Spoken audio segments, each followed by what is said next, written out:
The Trans-Gambia Road Transport Corridor is an economic and strategic link connecting the northern and southern parts of the Gambia and Senegal. The Trans-Gambia Bridge also serves as a connection to other ECOWAS countries through the corridor between the cities of Dakar and Lagos. The foundation stone of this groundbreaking project was laid in February of 2015 and officially inaugurated by His Excellency Mr. Adam Barrow, President of the Republic of the Gambia, and His Excellency Mr. Macky Sall, President of the Republic of Senegal, in January of 2019. The construction of the bridge was done using the highest form of technology, which guarantees the bridge a lifespan of 100 years. The bridge is strategically located to support regional transportation and integration across West Africa.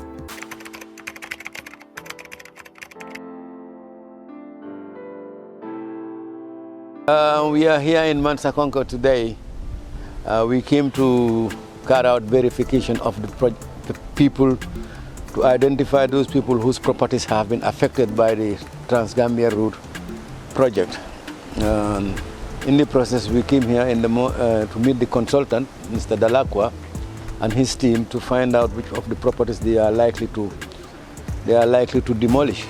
Fortunately, during our discussions with him, we have been assured that in summer particularly, most of the properties will be safe. And that means that's going to save us a lot of money. As you know, usually when you do projects of this nature, you do carry out an impact assessment. And you also hire consultants to see how people are going to be affected, particularly during the construction, whether there are going to be properties that needs to be removed to allow room for the works. And this is the exercise we have come to carry out today, to see which properties have been affected. And we just had a brief meeting with the consultant, and from here we are going to the field to meet, to see the properties, if any. Okay, you do realize that we are doing, after the construction of the bridge, it was, as it was envisaged, the traffic on this road has gone up considerably. And it has been, the idea is to re-strengthen the Trans-Gambia highway by putting an asphalt overlay, a 6 centimeter asphalt overlay, to carry the additional load and to enhance the longevity of the road. And that is why we are here today. And the constructions are going on. Fortunately, we have been told, since the contractor started work on the asphalt about a week ago, he has already done 5 kilometers out of the 19. So we are hopeful that this thing will be completed in a very short time. The Trans-Gambia Bridge allows free flow of traffic between the northern and southern parts of both the Gambia and Senegal. This is facilitated using a toll-pay system which is affordable to commuters and vehicles. Because definitely, if you look at the bridges, they are very, very significant, they are very important. Because we use ferries. Sometimes you can spend hours waiting for the ferry. Sometimes it can take you more than a day waiting for the ferry. But now it will take you seconds to cross the river. So the connectivity for trade, for security, I think now it's very, very easier.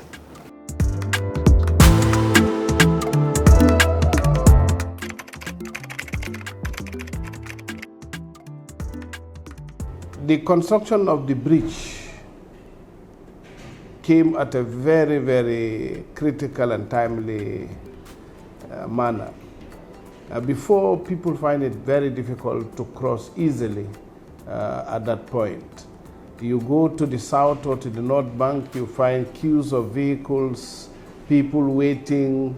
The ferry that was there is slow and small, so the capacity in terms of taking on board vehicles, people was very limited. But after the construction of the bridge, people move easily there without queuing. There is no longer vehicles queuing on the north or on the south. And maybe importantly, anybody from Farafenye or from Soma can go to either side. Anybody from Farafenye can go to Soma and back within a reasonable given time, 20, 30 minutes, depending on what the mission of that individual is. So there is really free movement of people, goods and services. It also has helped in trade. petty trade. You can shuttle between Farafenni and Soma to do some business or to do some trade shortly. But in a wider scale, it has also opened up to the southern part of Senegal. Anybody from the northern part of Senegal can travel to the southern part of Senegal with ease. In those days, they spent days and weeks waiting just to cross. Now you can do it in hours. You can leave the northern part of Senegal to the southern part of Senegal within hours, and you are there. So really, it has really eased movement. The TRANS-GAMBIA corridor is a corridor that traverses the Gambia at the Bambatenda Yelitenda crossing. It crosses the river Gambia. If you are for people who are familiar with the geography of the Gambia, you will understand that the whole of the country stretches from the Atlantic coast to about 300 or 400 kilometers inland. But all along this stretch of the country is dissected by the river Gambia, cutting it in two halves, one on the north and one on the south. And up till now, there has never been any river crossing linking the south to the north bank.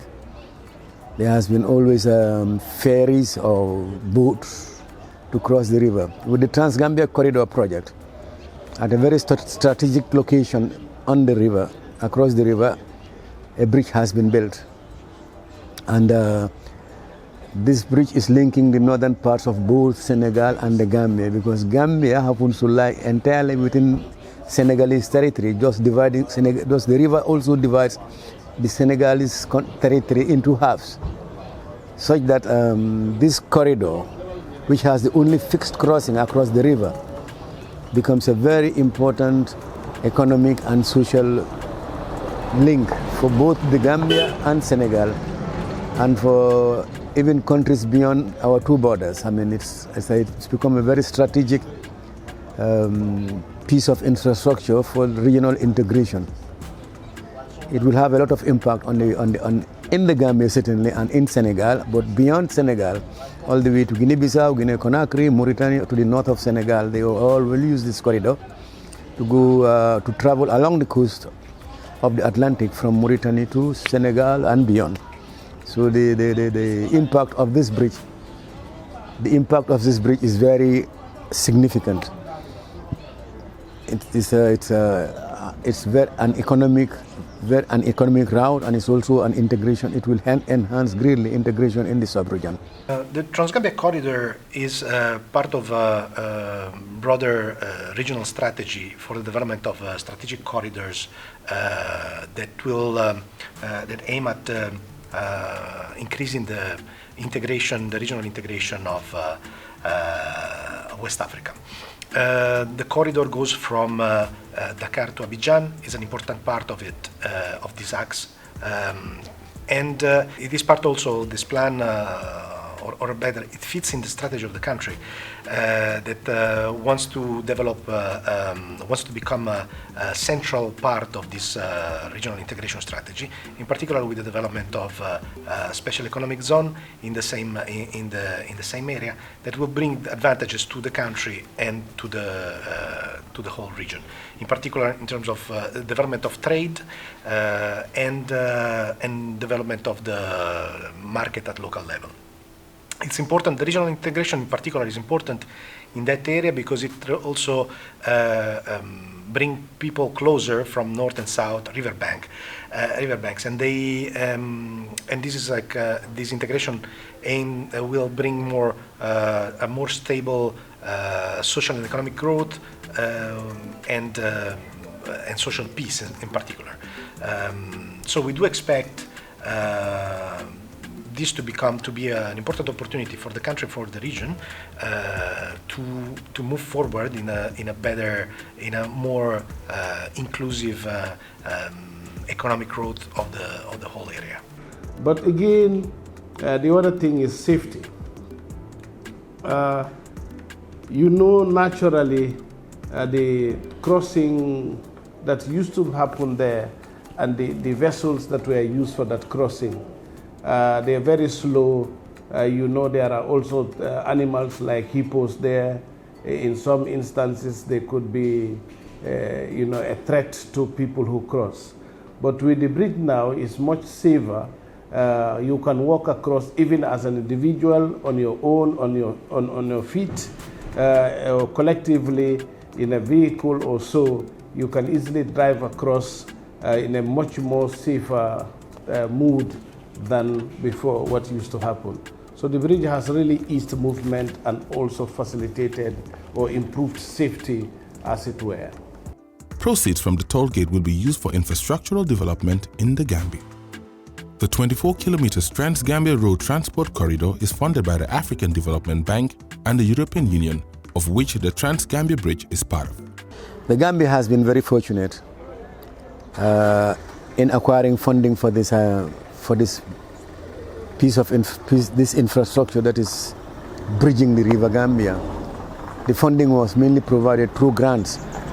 A grant from the EDB, 63.5 million units of account of the African Development Bank, which translates to taking at $70 is to the AU. To the UA, it's over $100 million that has been contributed gratis to the Gambia, and the EU provided 16 million euro for the rehabilitation of the TRANS-GAMBIA highway. The contribution that came from the local contribution that the Gambia offered had to do with the provision of the manpower to manage the project and the financing, which was, I'm glad to say, was successfully done. The European Union has been supporting the Gambia and the region, the West Africa region, for a very long time, and in particular in this project. This project, as I mentioned earlier, is part of a larger strategy to develop strategic corridors across the region and to boost economic development. The European Union is therefore investing or supporting investments in each country of this area, in Senegal as well as in the Gambia, with particular focus on the strategic corridors that go north-south and east-west. And the Gambia is particularly important for that because of the positioning of the river and its role in the regional transport. So, as part of this effort, the bridges fits in this strategy of improvement of the connectivity of the region, and in the future we are planning to also support the development of transportation, river transportation. That will be a fundamental part of this of the infrastructures of this part of West Africa.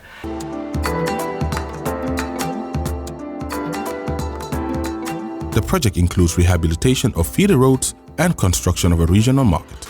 These key socio-economic infrastructures were put in place to support vendors. The affected vendors will each be given a shop at the new regional market and compensated financially. Alhamdulillah, comme lumlaje yon bi programme yon bi yagana almost ñaar at yu pass first meeting luñu am moy kër alkalo ñu am fofu meeting with NRA and consultant bi bés bobu la xamné yoon bi dañ ko wara yokkat ñu wax ñu luñu bëgga def té wax ñu bitik yo xamné amna bitik yo xamné suñu ñëwé yoon bi su ñëwé fo ñu wañi yoon yoy bitik yoy joggé fofu après after some time again ñu am meeting at Mansa Konko bobu tam consultant was there NRA guy ñu fa danaka luñu waxtaan won the same programme la won the same thing loolu lañu waxtaan won fofu ñu nekk fofu joggé ci meeting bobu de ñu nekk fofu den ci kanam wa NRA ñu ñew ci dëkk bi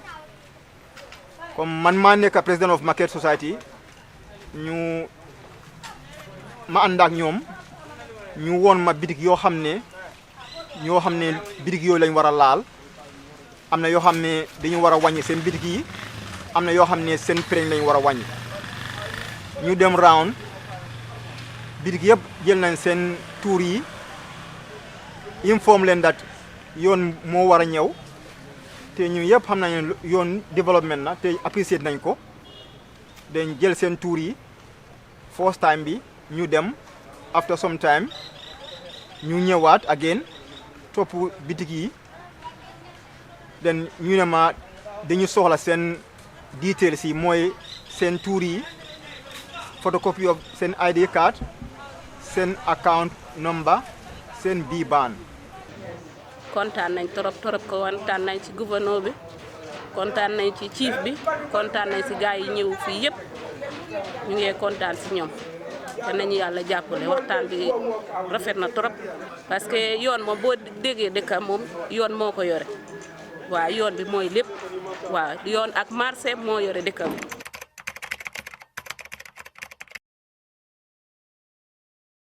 The short-term benefits, as you know, is trade, is movement of people, easy connectivity, and also the revenue that is generated on a daily basis. But the long term is there are plans by the regional blocks to work on what we call the Abidjan-Dakar corridor, Banjul corridor. They are thinking of linking cities. And in doing so, it will be good to have some connection points.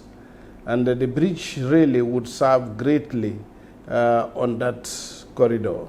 It can easily facilitate to the linkage of the wider corridor, which is expected to run across many cities in the region, and not necessarily only limited to cities, but also to major settlements in the country.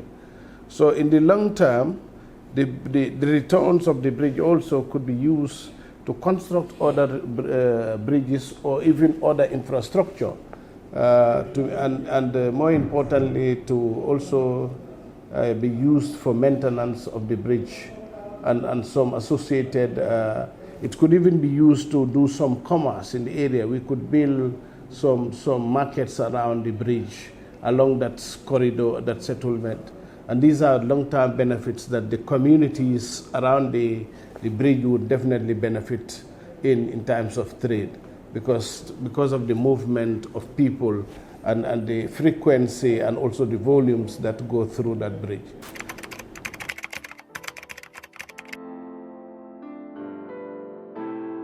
In the initial stages, NRA was doing the collection, but at a later stage, the government came up with a decision of a single treasury account, meaning that all public funds are lodged in one account. So the Accountant General Department has now taken over the collection of the toll fees to be put in the single treasury account. Now, there has been a further development to this.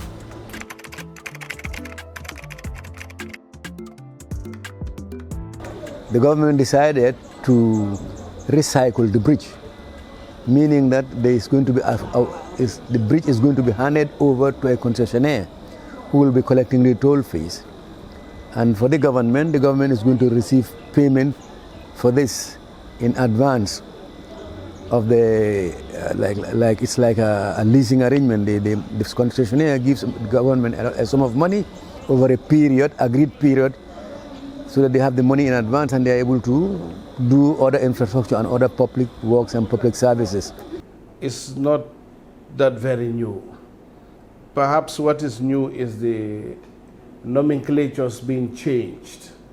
But fundamentally, the advantage of African 50 is that you have an asset that you could use, for example, for 10 years to be able to get 10 million. Now, someone is coming to take over that asset, to manage it, and give you that 10 million that is anticipated in 10 years now. So you have a double advantage. The first advantage is monies that you were expecting to get in 10 years' time, you're getting those monies now. So those monies could be used for greater developments strives in the country. They could be used for infrastructure, they could be used for housing, they could be used for roads, they could be used for anything. They're at your disposal. So you would have been only be able to get that 10 million to start doing those infrastructure development after 10 years. But here you are now having the advantage to start using those funds now. So in 10 years, you would have already gotten the infrastructure that you would have just been beginning to start working on in 10 years.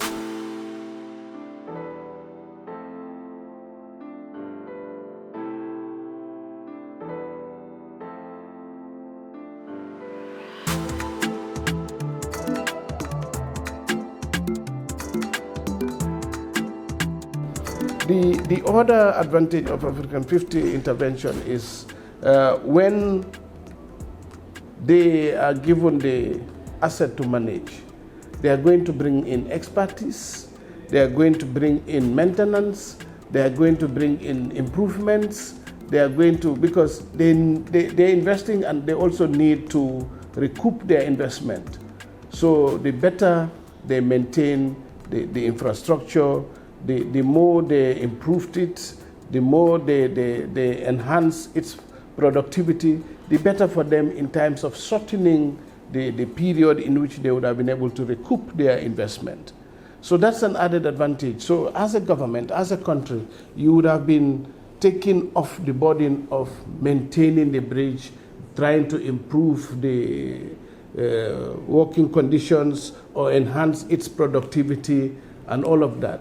These people will bring in technology, they'll bring in expertise, they'll bring in human resource, which could add value to our own by the skill transfer and so on and so forth.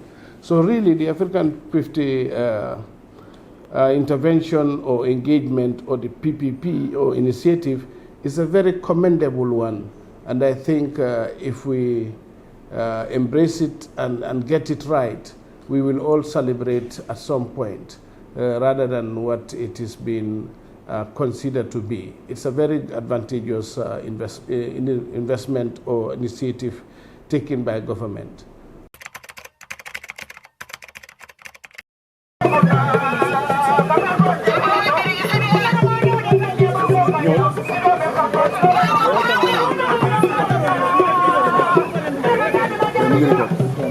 Such a bad guy.